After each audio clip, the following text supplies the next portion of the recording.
Dengan penggunaan chipset dan RAM yang lebih tinggi pada handphone ini, pastinya ada trade-off dong dari seri sebelumnya. Cuma, ada yang bikin kita full senyum.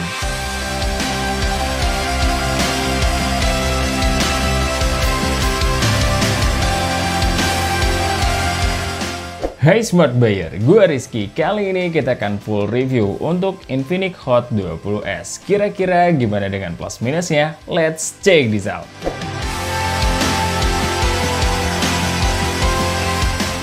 Dari segi desain, HP ini mengalami evolusi yang tadinya cukup heboh pada seri-seri sebelumnya menjadi lebih kalem dan cukup elegan. Material bodinya sendiri masih dari plastik yang kerasa murah dengan finishing glossy yang gampang banget nempel dengan bekas sidik jari. Terus di pojok kiri bawah ada tulisan Infinix. Secara ketebalan juga lumayan, ada di 8,47 mm dan pada bagian kameranya frameless dengan 3 lensa yang disusun secara vertikal. Terus masing-masing lensa dikasih platform yang kelihatannya bikin lensanya gede, padahal aslinya nggak segede itu.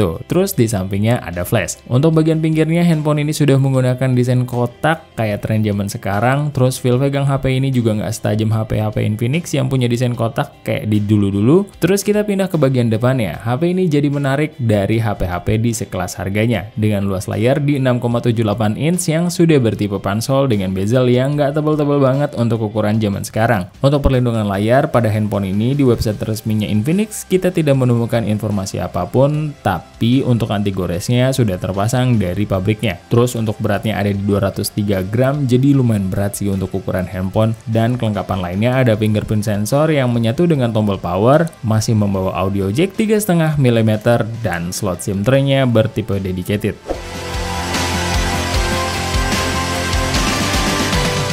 Pada sisi displaynya, HP ini upgrade dari seri sebelumnya karena menggunakan panel IPS LCD dengan resolusi Full HD Plus dengan refresh rate yang sekarang di 120 Hz. Secara warna di layar ya standar aja, layaknya panel IPS lainnya. Secara warna untuk nonton YouTube ataupun kebutuhan sehari-hari udah cukup dengan warna yang lebih flat dari brand-brand lainnya. Dan secara brightness ya lumayan lah, karena peak brightness-nya ada di 500 nits. Untuk scrolling dan penggunaan media sosial sudah sangat halus karena refresh rate-nya sudah di 120 Hz. Pas kita tes di controllable area, semua area layarnya sudah bisa diakses dan kita tidak menemukan masalah apapun. Terus untuk dukungan sentuhannya hanya mensupport 5 jari dan waktu pas kita repeat touch kita menemukan beberapa kali touch delay di awal tapi sisanya lumayan responsif. Untuk bagian speakernya, HP ini masih mempertahankan dari seri sebelumnya di mana sudah dilengkapi stereo speaker dengan reproduksi suaranya cukup clear dan di semua part terasa jelas baik di bass, mid, treble, dan vokalnya. Nggak ada yang terlalu berlebihan, cuma yang jadi catatan secara power ini nggak kencang-kencang amat ya.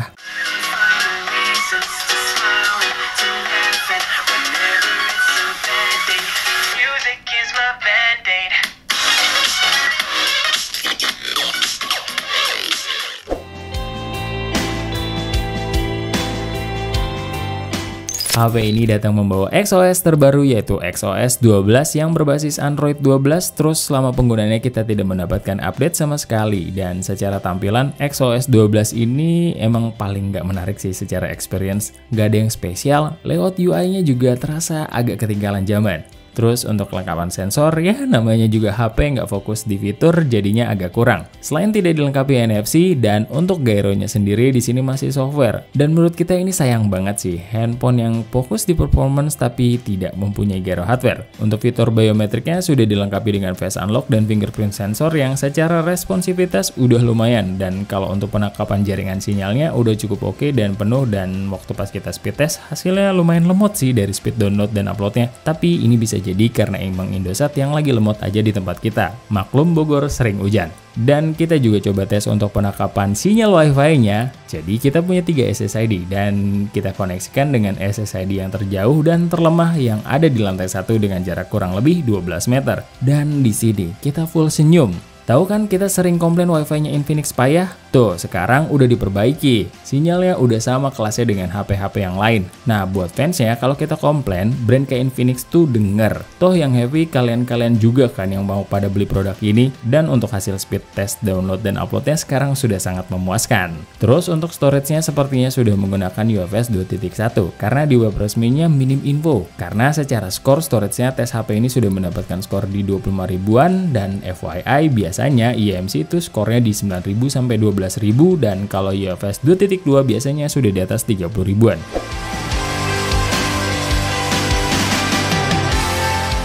Untuk kameranya sendiri di bagian belakang HP ini dibekali 3 lensa, 50 megapiksel di kamera utama, 2 megapiksel lensa makro dan 2 megapiksel lensa depth. Untuk kamera depannya beresolusi 8 megapiksel. Pada mode auto secara tone warna nggak terlalu jauh berbeda dari seri sebelumnya di mana secara exposure suka offside. Bedanya di detail. Kali ini lebih detail karena dibantu ASP chipset yang lebih baik. Ada processing warna di vibrance dan di saturasi tapi nggak terlalu lebay. Separasi warnanya juga kurang tegas. Kalau untuk autofocus ya standar-standar aja dan nggak cepet-cepet amat dengan tingkat kepresisian yang B aja. Dan untuk SDR-nya masih terasa kurang.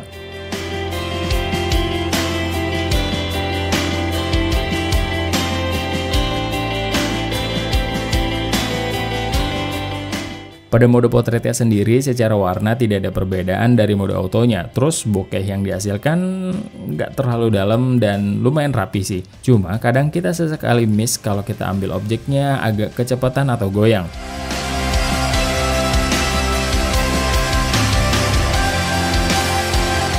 Pada kondisi minim cahaya, hasil dari fotonya sih cenderung mirip-mirip dengan kondisi aslinya dan lumayan banyak noise-nya juga. Selama cahaya yang cukup, detail objeknya masih bisa tertangkap dengan baik. Dan waktu pas kita aktifkan night mode-nya, Infinix emang masih tetap megang untuk mode malamnya. Noise reduction-nya sangat baik kalau kita ingat harganya, walau masih ada glare, tapi kalau kita lihat komposisi exposure, kontras, dan shadow-nya lumayan bagus loh. Terus color banding-nya sih masih cukup keteteran, tapi di kelas harganya ini tetap yang terbaik.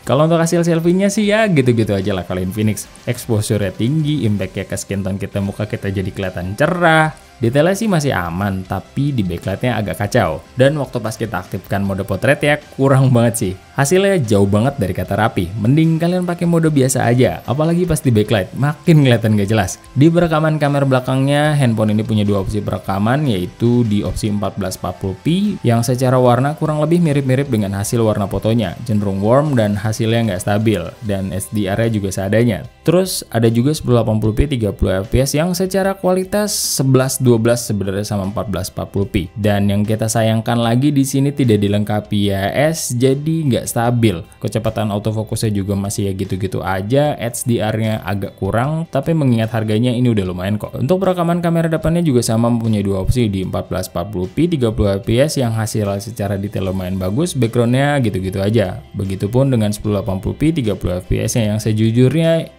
lagi-lagi nggak ada perbedaan yang signifikan, terutama secara kualitas ya. Dan di kamera depannya pun masih belum dilengkapi IPS yang pastinya hasilnya jadi nggak stabil. Dan ini adalah hasil perekaman kamera depannya 1080p Infinix Hot 20S. Kalian bisa cek sendiri hasilnya.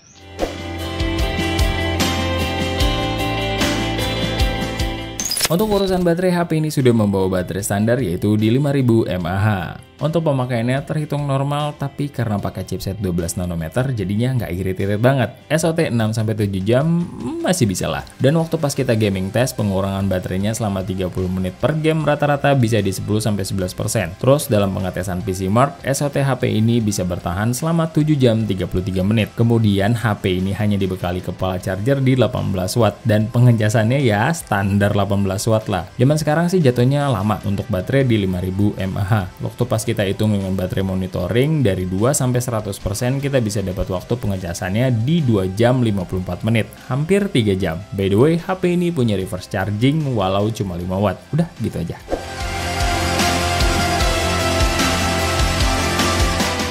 Untuk urusan dapur pacu, seperti yang kita bilang di depan, HP ini mengalami upgrade karena dibekali chipset 4G MediaTek Helio G96.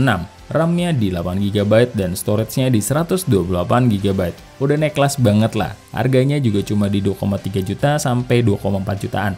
Terus untuk skor Antutunya, HP ini bisa mendapatkan skor di 330 ribuan.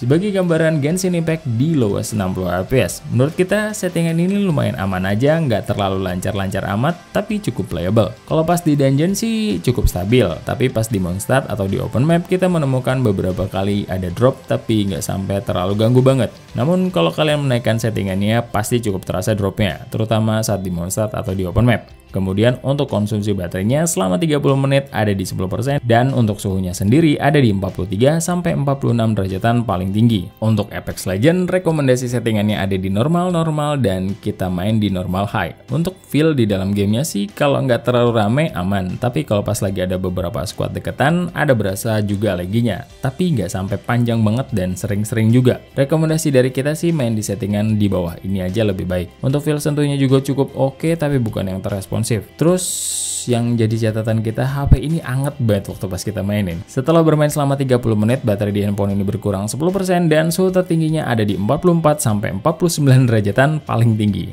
Untuk Call of Duty Mobile pas kita mainin maksimal settingannya di medium high. Untuk itu kita coba main dulu di multiplayer 12 versus 12 dan di sini cukup aman, gak ada masalah berarti, feel sentuhnya juga baik-baik aja. Dan kita lanjutin lagi main di Battle Royale tapi mode yang paling berat di 20 versus 20. Hasilnya pas ketemu circle di tengah yang ada 20 versus 20 player, berasa banget kalau handphone ini keteteran. Jadinya cukup banyak kita ngerasain nge-lag di sini. Ya karena emang banyak tekstur yang dirender dalam satu frame. Tapi kalau cuma one on one sih cukup aman. Jadi kita nggak nyaranin ya untuk mode ekstrim kayak gini. Setelah bermain selama 30 menit, konsumsi baterainya ada di 11% dan suhu tertingginya ada di 45 sampai 48 derajatan paling tinggi. Untuk Mobile Legends settingan grafik tertingginya di high dan settingan FPS-nya sekarang udah bisa ultra. Waktu pas kita cobain sih nggak terlalu terasa perbedaannya dengan 60 fps. Hitungan di dalam game lancar dan nggak ada yang masalah berarti. Semua tekstur grafisnya bisa kerender dengan baik, kitanya aja yang nggak bisa mainnya. Setelah bermain selama 30 menit, konsumsi baterainya ada di 11% dan suhu tertingginya ada di 46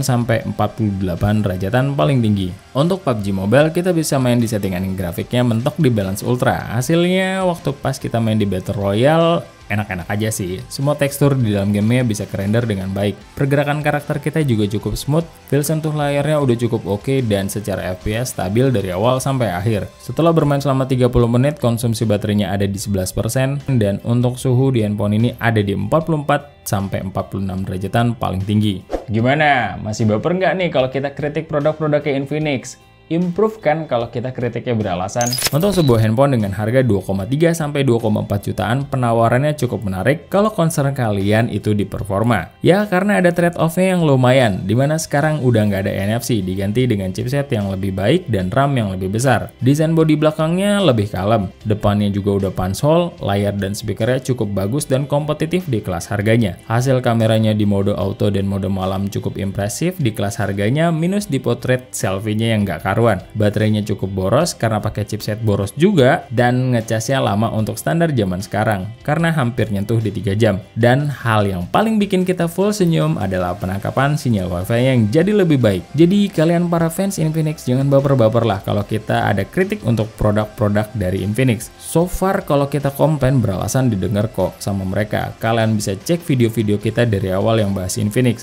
Satu persatu dibenahin. Terus untuk masalah performa sosola, kita bisa main di settingan medium atau di 40 fps di game-game yang tenar. Yang jadi concern kita sih panasnya ya, yang masih belum ketemu obatnya untuk seri ini. Paling segitu dulu dari kita, karena tugas kita cuma ngetes, lagi-lagi keputusan di tangan kalian. Thank you for watching. Sebelum pamit, ingat, research before you buy and be smart buyer. See ya!